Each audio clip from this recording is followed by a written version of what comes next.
Bismillahirrahmanirrahim. Assalamualaikum warahmatullahi wabarakatuh. Salam akhi yang dirahmati oleh Allah Subhanahu wa taala.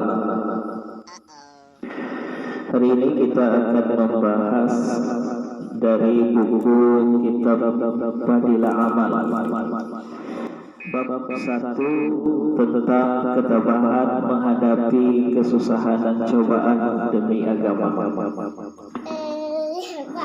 1. Kisah perjalanan baginda Rasulullah Sallallahu Alaihi Wasallam ketika di Taif. Jadi selama 9 tahun sejak masa Rasulullah, baginda Nabi Muhammad Sallallahu Alaihi Wasallam telah berusaha menyampaikan ajaran Islam dan mengusahakan hidayah serta perbaikan kaumnya di Mekah.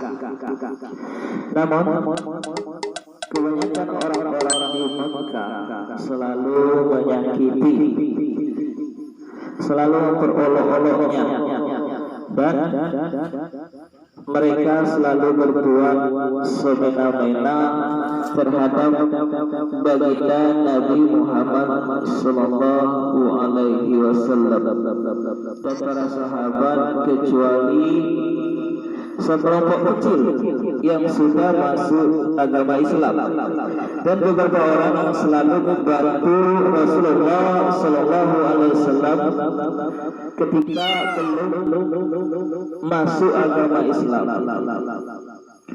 Jadi ketika itu tampak baginda Nabi Muhammad Sallallahu Alaihi Wasallam yang bernama Abu Thalib termasuk orang-orang yang baik hatinya, meskipun beliau belum masuk agama Islam. Dia ini selalu membantu baginda Nabi Sallallahu Alaihi Wasallam ketika menghadapi berbagai rintangan, berbagai bentuk cobaan. Jadi pada tahun ke-10 kenabian, ketika Abu Thalib meninggal dunia, kaum kafir mendapat kesempatan untuk mencegah berperangnya agama Islam pada waktu itu dan menyakiti kaum muslim secara lebih leluasa. Jemaah yang dirahmati oleh Allah Subhanahu wa taala. Jadi suatu itu baginda Nabi Muhammad Sallallahu Alaihi Wasallam pergi ke Taif yang didiami kabilah Sakif yang jumlahnya pada itu sangatlah besar. Jadi penduduk Taif ini berjumlah sangat besar. Tujuan Nabi Muhammad SAW datang ke sana adalah dengan harapan apabila kabilah tersebut bisa memeluk agama Islam. Tentunya kaum muslim yang ada di situ akan terbebas dari berbagai cobaan, terbebas dari penderitaan. Dan tentunya Taif ini menjadi fondasi utama Rasulullah Sallallahu Alaihi Wasallam dalam penyebaran agama Islam. Jemaah yang dirahmati oleh Allah Subhanahu wa taala. Jadi ketika Rasulullah Sallallahu Alaihi Wasallam tiba di Taif, Nabi Muhammad Sallallahu Alaihi Wasallam menemui tiga orang tokoh agama yang disegani, yang ditodongkan di Taif. Kemudian Rasulullah SAW berbicara kepada mereka agar mereka dapat membantu baginda Nabi Muhammad Sallallahu Alaihi Wasallam. Tetapi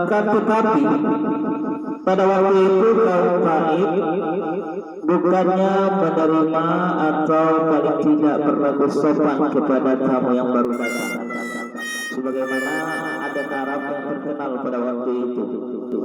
yang sering memuliakan tamu.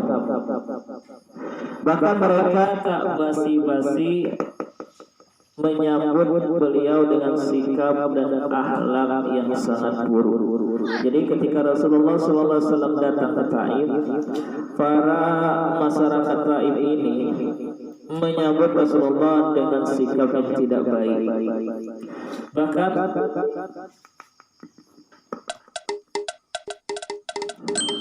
jadi kita lanjut lagi cerita kita. Jadi ketika Rasulullah SAW berada di Taif, beliau disambut oleh tokoh agama di sana.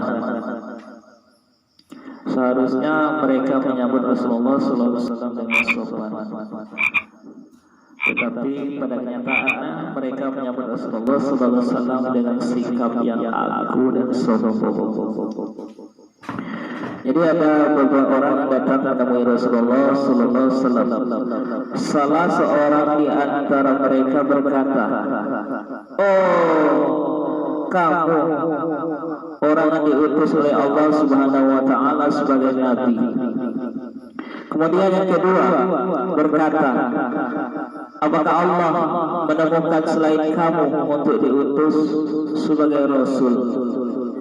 Kemudian yang terakhir, yang ketiga berkata, "Aku tidak mau berbicara dengan kamu, sebab jika kamu memang benar seperti pengakuanmu, lalu aku menolakmu." Tentu sedikit gangguan, kita lanjut lagi. Lalu yang ketiga berkata, "Aku tidak mau berbicara dengan kamu, sebab jika memang kamu seorang nabi seperti pengakuanmu, lalu aku menolakmu, tentu aku tidak akan lepas dari musibah. Namun jika kamu pembohong, maka aku tidak mau bicara dengan pembohong." Jadi yang terakhir ini berkata seperti itu. Akan tetapi sikap Rasulullah SAW selalu sopan, selalu menerima hardikan dari kaum tersebut. Akan tetapi baginda Nabi Sallallahu Alaihi Wasallam mempunyai hati yang begitu teguh, laksana sebuah batu karang. Beliau tidak berputus asa dan terus berusaha untuk mendekati masyarakat umum. Tetapi tidak seorang pun yang mau mendengar beliau.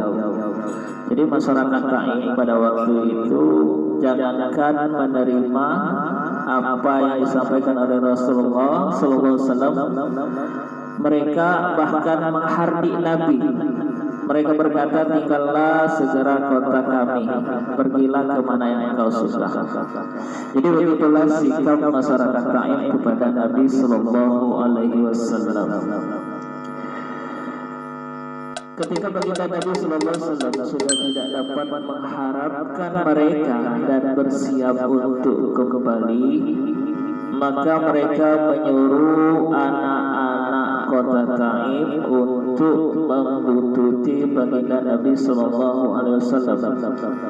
Mereka lalu, anak-anak tersebut lalu mengganggu, mencaci, melempari baginda Nabi Sallallahu Alaihi Wasallam dengan batu hingga kedua sandal beliau berlumuran darah. Dalam keadaan seperti itu baginda Nabi Sallallahu Alaihi Wasallam meninggalkan Taif. Nah, seperti itulah kisah Rasulullah Sallallahu Alaihi Wasallam di Taif, yang mana Rasulullah Sallallahu Alaihi Wasallam selalu tabah menghadapi kesusahan dan cobaan demi menegakkan agama Islam. Jadi kita sebagai hamba Allah, pengikut Nabi Muhammad Sallallahu Alaihi Wasallam, hendaknya kita mencontoh Nabi Muhammad Sallallahu Alaihi Wasallam ketika menghadapi masalah, harus senantiasa tabah, sabar, dan bertawakal kepada Allah Subhanahu wa Ta'ala. Hadirin yang dimuliakan oleh Allah, mungkin hanya itu yang dapat Ane sampaikan, mungkin bermanfaat. Kemudian kepada Allah Subhanahu wa Ta'ala ane mohon ampunan. Yang benar datangnya dari Allah, yang salah datangnya dari ane. Hadirin sidang yang dimuliakan oleh Allah Subhanahu wa taala. Jadi ane mohon untuk subscribe video ini, kemudian like dan komen. Jadi mudah-mudahan video ini selanjutnya akan bermakna untuk kita semua dan bermanfaat untuk kita dalam berdakwah, dalam menegakkan agama Islam selanjutnya. Mungkin itulah salam dari saya, Mursidi Umari, warga desa Sipangsari, Kecamatan Lawangwetan, Kabupaten Musi Banyu Asin, Provinsi Sumatera Selatan, Palembang. Mungkin hanya itu yang dapat saya sampaikan. Wassalamualaikum warahmatullahi wabarakatuh. Dadah.